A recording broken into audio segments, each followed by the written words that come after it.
Welcome to the L36 podcast. Today, we have a special guest, Kristin Urbanus. She has over 22 years of experience in psychology, 6 years of experience in spiritual psychology. She's a somatic practitioner, certified life coach, and mindfulness and meditation teacher. She has helped thousands of people regulate their nervous systems, break free from limiting patterns, and cultivate deeper connections, ultimately empowering others to live thriving lives.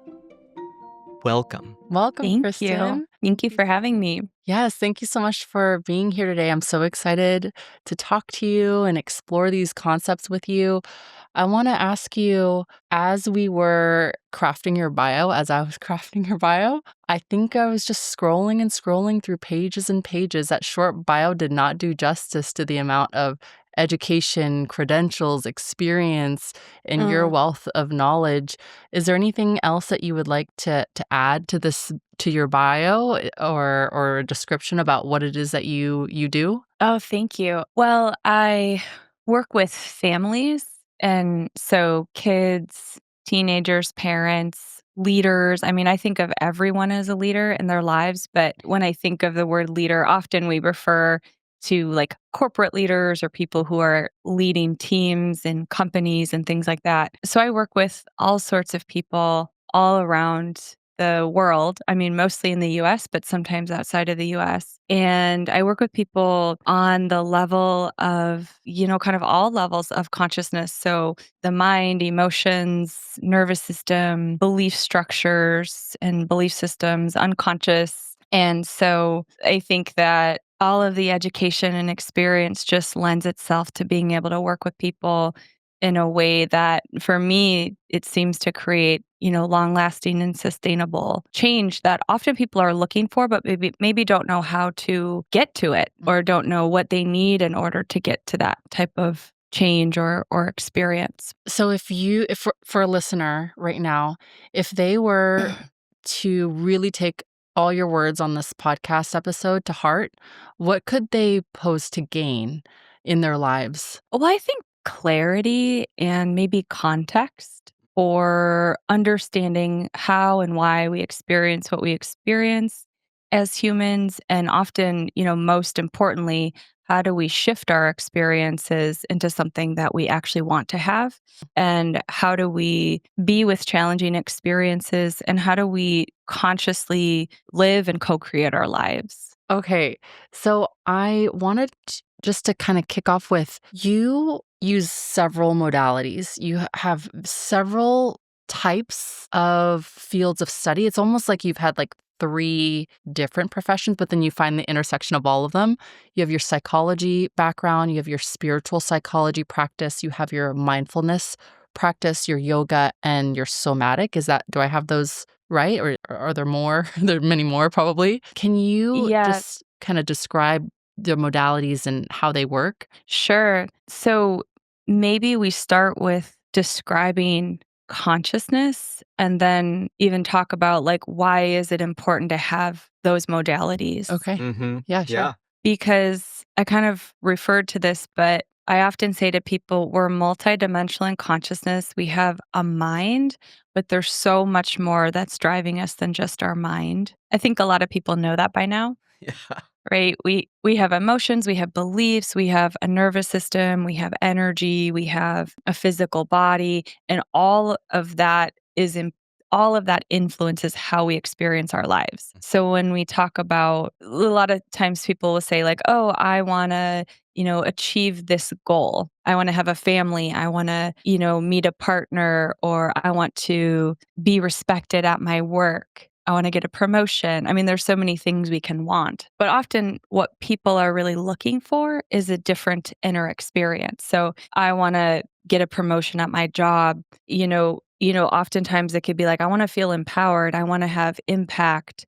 And so a lot of times we start with like an outer goal that someone wants to work towards. But how do we get there? We have to understand that like our consciousness is what creates that. Does that make sense? Yes. Yes. If you could maybe break down the elements that impact consciousness. So when you say our decisions are driven by more than just our mind, and you describe, so would you say consciousness is a compilation of the emotions, the mind, the all those things that you listed? How would you define it? That's a really good question. I mean, consciousness is energy, right? And then we each have our unique own individualized expressions of our own individual consciousness and consciousnesses. And then we are a compilation of, yeah, beliefs, ideas, experiences, memories, what we make our experiences mean about ourselves, about the world, about what's possible for ourselves and the world. And so oftentimes we will be looking at the world through a particular lens. And that lens, those belief structures that influence how we see and perceive ourselves and others, may be supportive of what we're wanting to create and the outcomes that we're seeking. And those belief structures and ideas may not be supportive of the outcomes that we're seeking or the idea or what it is that we want to create. So say somebody wants to increase their income, say they want to make, I don't know, $200,000 a year, and they have all of their underlying beliefs tell them that they can do that. But they could, so the alignment of that will probably be easier for them. But if somebody wants to make $200,000 and they have all of these ideas or beliefs beneath the surface that tell them, I can't do that, or, money is bad, or something like that, those are going to create barriers and limitations in their consciousness. And it's going to be harder for them to reach that goal. And that's just one example of Mhm. how that can work. So, what have you found to be the most common barrier that people have created when it comes to making the change that they want in their lives? That's a really good question. I don't know that there's one barrier that I see for people. You mentioned awareness, and I think there are a couple really big shifts that can happen for people. One huge shift is when people go from victim, my life happens to me, Mm. to self responsibility. I am responsible for what happens in my life. I might not like everything that's happening. I might not actually have a lot of control over everything that's happening, but I'm the only person that's responsible for what's happening. And I find that that's a huge shift in consciousness for people, the ability to respond rather than be at the affect of. Mm-hmm. Yeah. You're talking about consciousness and basically the way our lives unfold in front of us. Yeah. And to me, it's interesting because we say, okay, we're changing from basically being a victim to being empowered, if we could say that fairly. But as you bring up consciousness, it's like to me, there is this level of consciousness that I don't really think anybody understands. We talk about it, but at least certainly at a scientific level, we don't understand it. I think internally we get it. But when you talk about these types of things where, either I want to, whatever it is, make more money or something external to us, that it is an internal reflection of us. And it is part of our consciousness. So there's really like this other part of it that I think is part of this kind of subconscious part of it. It's like there's things that either you're healing or you're changing or something's happening on deeper levels that makes this out here different. Is that fair to say? Yeah. Well, so there's a principle in spiritual psychology that is the outer proceeds from the inner. And Mhm. so outer world realities are a reflection of the inner. I find that to be true, but it can also be really complex because a lot of people are, there's a lot of very challenging circumstances that people are going through right now individually and also obviously collectively. And I think we're in a huge change and transformation where more and more and more people are becoming more aware and more empowered and more awake to that we have the ability to not just have life happen to us, but actually express in ways that are authentic. So you asked about spiritual psychology and the different modalities, somatic experiencing. There are three kind of core elements of spiritual psychology, and they are, when I say elements, it's more of like, what can it help you with? And so it ultimately helps us to be more in alignment with and live from our authentic selves. So that place that is kind of in a way like an unchanging nature. And, it helps us to have the tools, the context to be able to heal and grow through the challenges that we all have as humans. And also to help us to be able to make a meaningful contribution using our unique experiences and gifts and talents in the world, as well as we all come with like dreams that we want to manifest a family, a job, creative projects. And so that's really Why'd you point at me? ultimately what's that? I was pointing at Nina because I was like manifesting. Oh, I Yes. pointed at Nina. For me. I'm just a me. manifestation. Yes. I have you to thank, apparently. Are you a But great manifester, Nina? oh no, I You don't. manifested me? Did I? you? I don't know. You Are you trying manifested to each manifest other. something? Whenever I like want something really bad, I tell Steven to manifest it for Oh. me because I think he's Oh. better at it. I don't know. You've double. Yeah. You've double the manifestation. Double.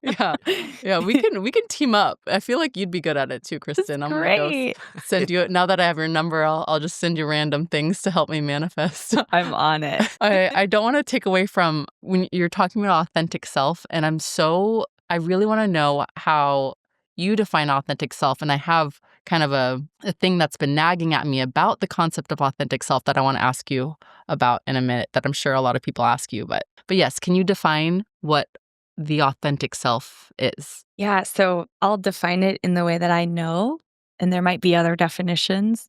The way that I think about authentic self, and there could be many names for it too. It really doesn't matter the name.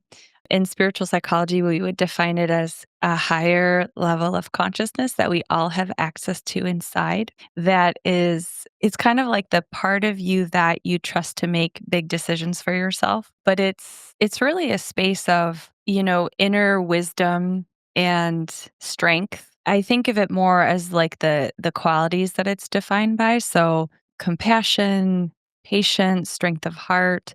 I always when I'm helping people get into this for like the first time, I invite them to think of a big decision that they've made in their life, like say marriage or having kids or whether or not to leave a job or something like that. And then how did they know that that was right for them? Usually when we have a really big decision to make, we do the due diligence to like slow down and to really get curious about what's right for us. And often the authentic self is a space that just kind of knows the direction of our lives. So if we were to use that benchmark, like say you have a really big decision that you want to make, or you're just looking for guidance, usually that space inside of the authentic self is characterized by a sense of calm and stillness. It might not direct us in the pathway that our minds want us to go in. It might be like a harder path, but it will often be characterized by some sort of settling or some knowing of like, this is what's right for me. I might not be able to explain it, but this is just what I know is right for me. Interesting. Yeah. So is that like the still small voice? Is that like part of it? Yes, that poem by Shel Silverstein. Oh, Is that what you us. were Tell us. I don't know that I one. know that there is a voice inside of you that whispers all day long. I know that this is right for me. I see that this is wrong. No teacher, preacher, parent, friend, or wise woman or man can decide what's right for you. Just listen to the voice that speaks inside. Oh my God. That was Bravo. amazing. Yes, so fitting. Thank you for that. Yes. Yes, that Yeah. voice. Yeah. That voice. Yeah. So because I feel like that's, maybe we should just plaster that Shel Silverstein poem all over our website. Totally. Yes. But so if you are engaging with your authentic self Mhm. or you're going to feel some settling or peace, am I saying that right? Is that correct? Like, I want to try to Mhm. sum up kind of what you said. So say I'm thinking, should I leave my job or not? And I collect all Mhm. this evidence of why I should leave and why I should not. And maybe all this evidence is really just there to support that inner voice that feels the most comfortable with one decision or the other. And it's not about the evidence I collected. It's really just about the inevitable decision I was going to make that brought the most peace. Is that an accurate way of describing what that's like? Or that's a feel free really, to say no. No, I think that's a really practical, like real world description of how that can unfold for people. Yeah, I find I do that. I'll collect evidence, and it's really just buying time for me. I'll just get the details, analyze, I'll research, I'll ask friends. But really, the whole time, I knew what I was going to do. And I needed the evidence to maybe justify it if I needed to explain myself to someone like him or my mom. Yeah. Yeah. But so oftentimes when I hear people talk about showing up as their authentic self, do you find that sometimes people confuse their authentic self with a surge of emotion because sometimes those might be so powerful? So let's just say someone is very angry and they believe that their authentic self is angry. How can we distinguish what's our authentic self and what are just the waves of emotion that come and go? Yeah, or ego. Or ego. That's always the one for me. I'm like, is this my authentic self? Is this ego?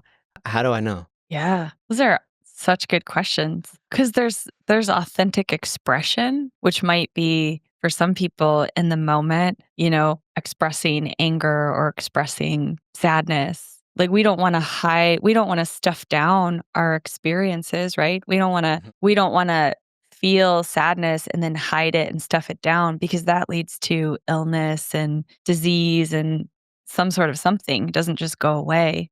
So we don't want to hide it. But I like what you're saying. Like what I hear in that question is how do we differentiate and discern what is the authentic self? There is a quote. I'm not Christian and I hesitate to say that, but I love the quote and it's from the Bible and it's all that couldn't be shook will be shaken. But, and here's what I like is we can't lose who we truly are. We can only become more of who we truly are. So I think a lot of times like our egos want to hold on to, I feel angry, therefore I have to express it. Maybe that's really important, especially if you've not had the ability to express anger. Yeah. But is anger who you are? No. Maybe excitement is really important to express, but is that who you are? No. And so I think maybe because authenticity can be a little bit of a buzzword, or it was for some time. Right. I don't know how to go around and talk about authentic self without getting into like ultimately the soul and the unchanging essence, because that's the part of us that doesn't change. Well, let's go there. Yeah, let's talk Tell about us. that. Yeah, and I appreciate you making sharing the difference between authentic self and authentic expression, because those are two very different things, like you said. Yeah. Yeah, but should we talk about the soul? Do you have questions I about the would soul? love to talk about. I have a million questions about the soul. Well, I'm not an expert. I can have a Really? conversation. If we had an expert on the soul, that would be you. Yeah, come on, Kristin. I think that might be my ego. I don't know. Oh, no. Stephen, what are your questions on soul? What are your thoughts on soul? Well, it goes back to this whole piece about consciousness and the entire experience of this place or wherever we are, this realm. This realm. This stuff gets really Which one? this kind of stuff, and we try our best to stay at the scientific level of talking about stuff, which by the way fascinates me. That as we get closer and closer and learning, continuing to learn. But to me, it's like a little, what do you call that design? The fractal design. It's like you get to that next level and then, there's more that's below that. And it's like you never really get to the bottom or wherever you're going, or to the top for that matter. But yeah, here I am walking around, driving, doing colonoscopies. And I'm like, what am I doing here? This place is so wild. Yeah, and then you'll read an article that says there's like new matter that they found under the ocean that creates oxygen. Yeah. Like just some random thing, and then all of a sudden there's something in space like or actually there's what were you obsessed with a little bit ago? Like nebulas, clusters of nebulas. No, clouds. Those you swore they were angels. Oh. What were they that NASA just released that thing about? Oh, I wish I knew the word. I wish I knew the word Well, let's because get it was months we were let's talking not about go it. too far Oh, off the dang. track Okay, here. okay. Let's come back to Kristin. I love it. Well, I do, when we talked about what we were going to talk to you about, Kristen, we definitely want to know about the authentic self. And the second part of my question is like why is it important to know about the authentic self and know your authentic self at all if you're living day to day, like why can't we just, do our jobs, go home, live our lives, and that's good enough? Yeah, I mean, there's nothing wrong with that. And that might really work for some people. I mean, that's beautiful, right? Yeah. Why change that if you don't have to? Yes. No, you're right. No, you're But I right. guess what I'm getting at It too is. is how does the awareness of the authentic self help someone Well, it's interesting because we could go in so many directions. go in all of them? Yeah. I mean, especially in the US, we have such a interesting concept of what it means to be like successful. And so I think, okay, so if we just take an example in that realm, I mean, I work with a lot of people. I think success can mean so many different things to so many different people, but ultimately, what do we all want? Some sort of ability to be at ease, opportunity to grow, the ability to express ourselves creatively or in some capacity where eventually we make a meaningful contribution or at least have opportunity in ways to be creative. We want to have meaningful and fulfilling relationships. So whether it's like you're a parent, whether it's you're a teenager, or whether it's you're a child, or whether you're leading a corporation, I mean, I work with people across the board through all different, I mean, in different countries, through all different spaces that might not seem like they have a lot in common. But at the end of the day, we are going to grow because we're human. And if we come in with we have baggage in our consciousnesses. That's just how we come in. I mean, we come in, we have judgments, we have experiences, and we have an opportunity to, there's going to be challenges and things that we need to learn and grow through. And so, whether the goal is to become a more effective parent or have a more loving relationship with the people that you care about most, or just to feel more free and carefree and happy and spontaneous, or to feel more like you can have an impact and to be more empowered, like all of that requires growth. And so I always say, like, when we say that we want something, here's where we are, here's where that goal or dream lives made manifest, even if it's just being more at peace. And there's a space between where we are and where we want to be. And in that space is our opportunity for growth and learning. And a lot of times we have barriers inside of ourselves that we need to overcome. And the authentic self is that unchanging essence that doesn't change, so that when everything's shaking, like what's happening now collectively, everything can shake and we still know that steady, solid place inside. There's nothing that can shake the authentic self. Nothing, at least per my understanding. It's great. That's amazing. That's great. So I could have a part of me that's like so scared and so, you know, a lot of times fear creates separation or anger or, anxiety. And it's like, but that's not who I am. And Mhm. so if I were to relate it to the bigger structure of what a lot of people think is important and like successful, having access to our authentic self allows us to soothe the parts of us that are scared or angry or upset or don't feel like they can, fully be expressed. B helps to guide us in a direction that we know is right for us. Why do we know that it's right? Because it feels right.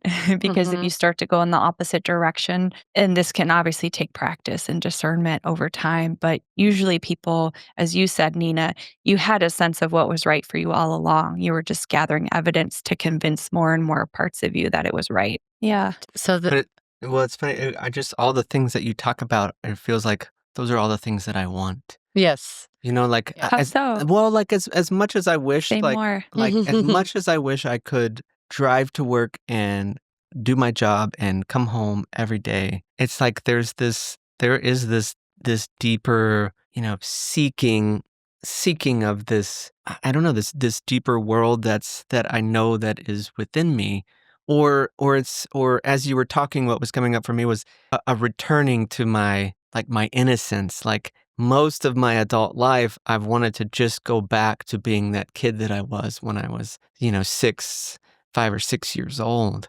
And we get to do that together. I have found somebody that I get to behave like that in a non-dysfunctional way. But Like, who's gonna make dinner? Chips for dinner. but it's like these are the things that you talk about when getting to the authentic self, this part of me that can't be shaken. A lot of that feels like this. There is that innocence within it that I want to return to and be a part of. And all of my upset and all of my own, personal dysfunctions, yeah, I felt like I couldn't reach back to knowing who I was. But for me, it's always been like knowing who I was at like 5 or 6 years old. I think it's always interesting because I felt so alive then, like so alive, so filled with energy, so open, talking to everybody, you know, wanting to be the mayor of HEB, whatever. It was like there was just a freedom in that. And Yeah. for the longest time of my adult life, I've wanted to get back to that freedom. So the authentic self is That's so great. important to me. But you have to define it and tell me, yeah, there is an authentic self. Because otherwise I feel so lost, seeking something that I don't understand what it is or how to get back to it or how to return to it. Yeah, I mean, that's beautiful. And I mean, I agree with you that now because there are so many platforms and so many ways that this knowledge can be shared. I mean, when I first started on my journey, like spiritual journey, I sought out doctors and healers. And I mean, I had to go all over really and try to find modalities that would help me to heal. And I wished that I had then what I have now, but I don't look at that like it's a loss or anything like that because I'm really grateful because I had to like become the modalities Yeah, yeah.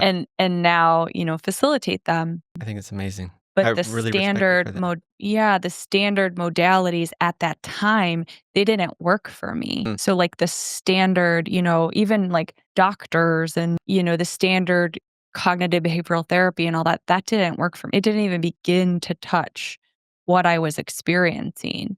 And so, I mean, thankfully, I was able to I don't think it's any, mistake or anything like that, coincidence, able to find the modalities, somatic experiencing and spiritual psychology and also the awareness of the soul. So it's also just a different energy, Mhm. right? It's peaceful, it's light, you're talking about freedom. It's pretty amazing. But Kristen, as you went through the ones like you mentioned, I'm sorry, somatic, I'm drawing. Somatic experiencing? Yeah, somatic experiencing. Yeah. Can you just tell us what that is? Yeah, somatic experiencing is a modality that encourages regulation in the central nervous system. So we have multiple different stress responses in our nervous system. We have fight, flight, freeze, fawn, and then we have, rest and digest. So the rest and digest space is one of ease, where you're sleeping well and you're resting, you feel at ease, you're able to clearly make decisions, and relationships, when you're in a space of rest and digest, it feels easy to open and be in connection with other people. And we can go in and out of those. We can fluctuate through states of that throughout the day. And actually, when we are in a space of rest and digest, and then say we get into traffic, so now we're in a little bit of flight, and then, something happens or someone cuts us off, or maybe we go into a little bit of fight, but we come back to that rest and digest. But that's not, Were you in the car with us earlier? Yeah. well, on one level, no. Yeah. But so often what's happened for people is that instead of, being able to maintain like rest and digest and just have little dips in and out of these other stress responses, which can actually strengthen the nervous system and build capacity, what happens is people get stuck. They get Mhm. stuck in flight, they get stuck in freeze, and they can't Ah. respond, or they get stuck in flight and they can't sleep, or they get stuck in fight and it's a perpetual, it can be very challenging. And I think understanding the nervous system is so, so, so helpful. And the nervous system starts to develop just like our consciousness starts to develop as early as in utero. So I think people, when they start to understand the nervous system, can start to have a lot more compassion for themselves and for other people. Because when the nervous system is in a state of survival, it's hard to think creatively or innovatively or plan ahead and plan for the future Yeah. when your nervous system is literally shooting cortisol through you, or that type of thing. So Sorry, let me start. So I think that maybe somatic experiencing, and you can correct me if I'm wrong, but it's like it's more cutting edge than, say, cognitive behavioral therapy. It's more about like you described, the mind body connection. Is it true? Maybe it was more popularized after The Body Keeps a Score, that book that really talked about how the body keeps a memory of our lives in one way or another. How does that differ from maybe another type of therapy? Like, how someone coming in to do some somatic experiencing with you, what would that look like? Yeah, I mean, those are really good questions. So, somatic experiencing is technically based off the work of Peter Levine, and you'd want to work with, I mean, there are, I'm sure, a lot of different practices that you can do to regulate your nervous system and also build capacity. Because I think of capacity, if we were to just pause there, capacity we need for everything, right? If I want to experience more joy, I need capacity for joy. If I want to experience more rest, I need to expand my capacity for rest. Love In that. other words, if I want to experience more fun and play, well, I can also expand my capacity for fun and play. So it's not just challenging. It's like we just expand our capacity, and we now can like be with a lot more But what of does that life. what does that mean though? Like on a more tangible Yeah, level? what does that Like look practical like? Yeah, level? Yeah. like, or are you talking about what does the Like how do I expand my capacity? how do I gotta know. I gotta know. I gotta know. Okay. If someone were coming to me and they were wanting to expand their capacity for anything, joy, stress, whatever, or have a more regulated nervous system, I would slow them down when they were talking. I would have them notice their surroundings. So I would start to help them to come out of their mind and into their bodies. I would ask them, what do they notice in their bodies? I incorporate somatic work with everything else that I do. So I don't just do somatic work, but if a person were, sometimes people get cut off from their bodies. They're just in their minds, and the body has a lot of wisdom. So it really looks like slowing people down, having them pause, and having them eventually over time start to become more aware of what's happening in their bodies. It doesn't happen right away. Some people are disconnected from their bodies for good reason. It's interesting because a lot of the corporate people that I work with love nervous system work just because they can understand it kind of scientifically. One practice that I find to be very useful and tangible is noticing a place of neutrality. So somebody can be in a meeting and they can just start to notice, like, where do I feel neutral? It could be your toes, it could be your knees or your elbows. Stephen, in spiritual psychology, we would refer to that as the neutral observer. You Okay. could also start to, okay, we're going to slow down. Viktor Frankl says between stimulus and response, there is a space. And in that space is your freedom to choose a new response. So let's slow down. Let's pause. What are you noticing? And then there's also the ability to just observe. So it could be, I'm noticing the neutrality. Okay, great. Let's start to invite the neutrality to settle in and kind of take up space or steep into your system. Over time, what we're doing is we're creating new neural pathways. Before I had a neural pathway and I was in stress. Now I pause, I slow down, I start to notice something different, and I can start to create a new choice for myself. I'm pausing, I'm creating space. And in that space, I might start to see that there is a different choice. I can respond differently. I don't have to yell at my spouse or my kid or, whatever it is. Does that Yes. make Yeah. sense? Yeah, you're growing new neural pathways, similar like growing your muscles to be able to, the way that we train our muscles to become stronger, we can train our mind to be able to expand our capacity. And I think that's very Yeah. fitting because our next documentary will be in Tuscany, and you probably met Piero Ferrucci I through didn't. USM? No, not I did he didn't. speak there? No. Well, he's all about expanding your capacity for being able to experience beauty and the importance of that in your life.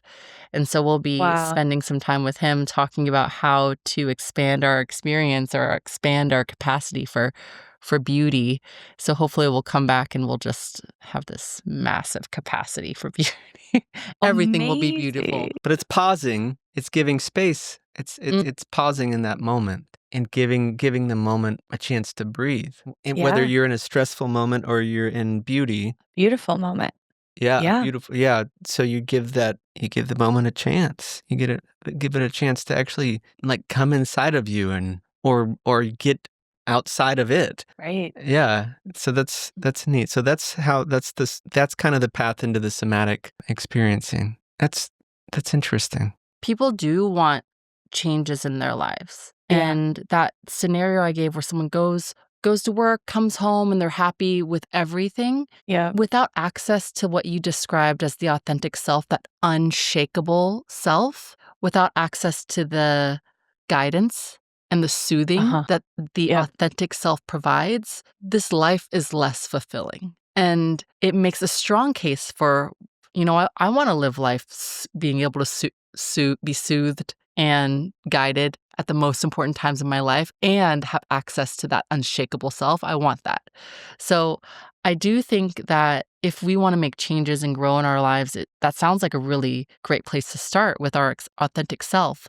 But then through our discussions with experts, we've learned the important role of forgiveness.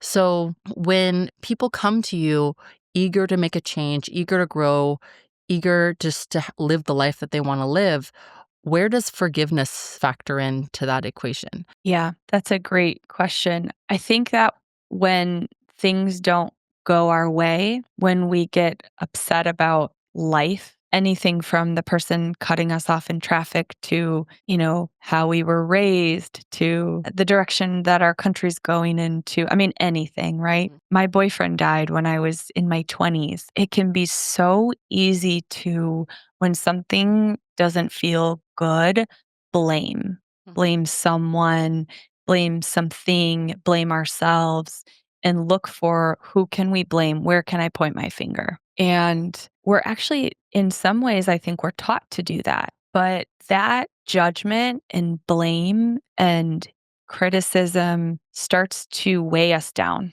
And Ron Hulnick, who's president of the University of Santa Monica, I don't know that he is anymore, but certainly a pioneer of spiritual psychology, he gives a really great example.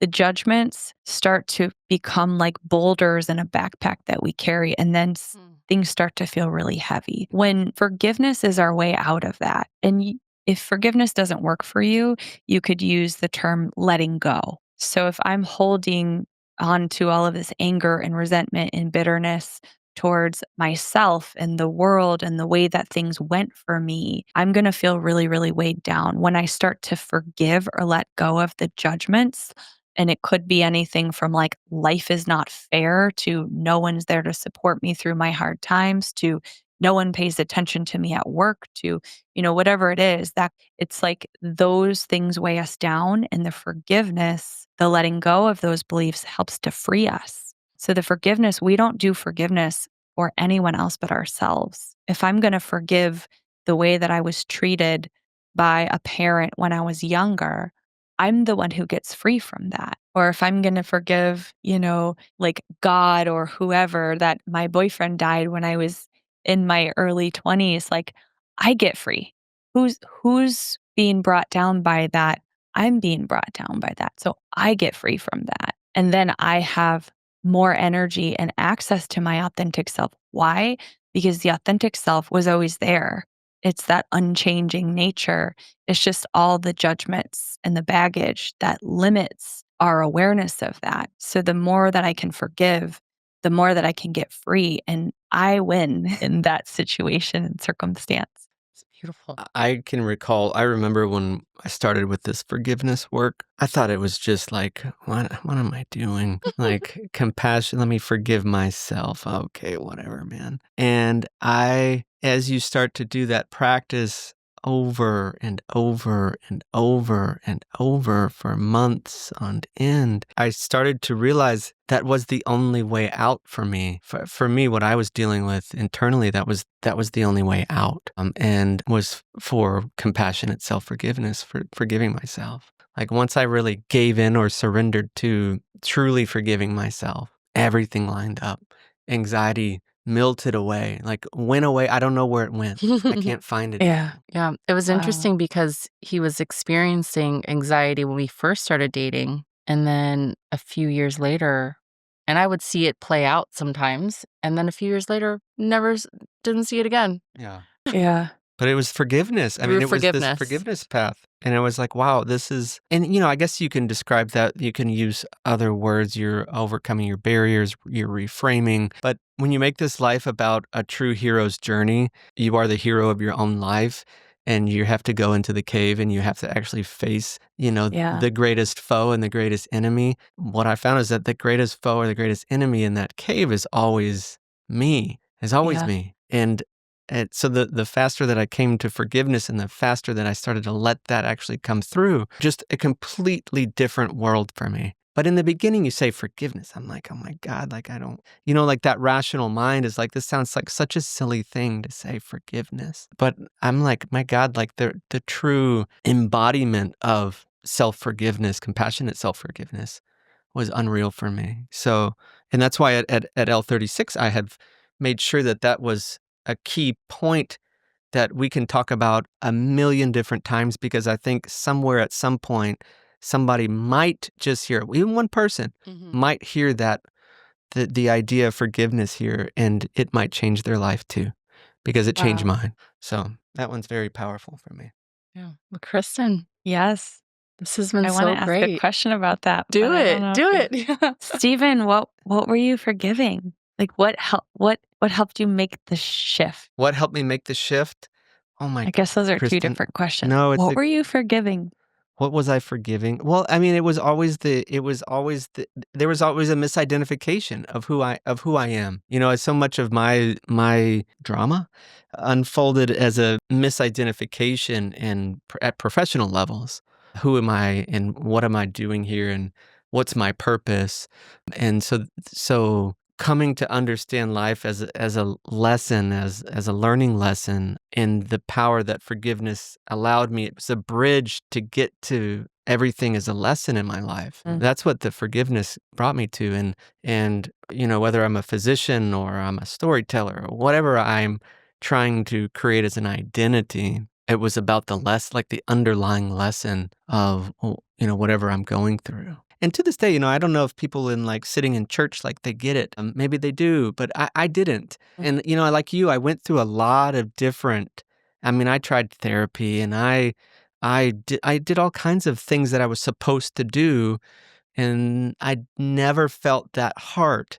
And it was Uh, finding the heart of the journey and being a part of the heart of it and the soul, and feeling like life was this creative expression of who I am. That touched my heart. But to get there, I had to unfold and uncover all of these things and heal them. And compassionate self-forgiveness was the one that was just critical for me. Amazing. And that's also what people have to gain from being able to work with Kristen. Yeah, right. It's a changed life. But this has just been such a wonderful conversation. I've taken so much from it. I just really appreciate you taking the time to be with us and to share your expertise and share your stories. I wish we had so much more time to talk, but maybe we'll I do get you on too. on another episode if we didn't blow this one. If we did if we did okay here. But thank you, Kristen, for being a part of the L36 podcast. It was wonderful to have you. Thank you so much. Thank you. Thank you for joining us on the L36 podcast, where stories, culture, and wisdom spark the shift that helps us grow. Today's conversation with Kristin Urbanus reminded us that personal transformation isn't just about thinking differently, it's about becoming different. It's about listening more deeply, returning to our authentic selves, and learning to respond to life, not with control or resistance, but with presence, compassion, and choice. If this resonated with you, we'd love for you to subscribe, leave a review, and share the episode with someone who might need it. These conversations are just the beginning. To dive deeper into today's topic and explore more of what we do, visit us at l36.io, where you'll find resources, upcoming events, and a global community of adventurers and changemakers committed to personal and cultural transformation. Follow us on social to stay connected. We'll see you on the next episode of the L36 podcast.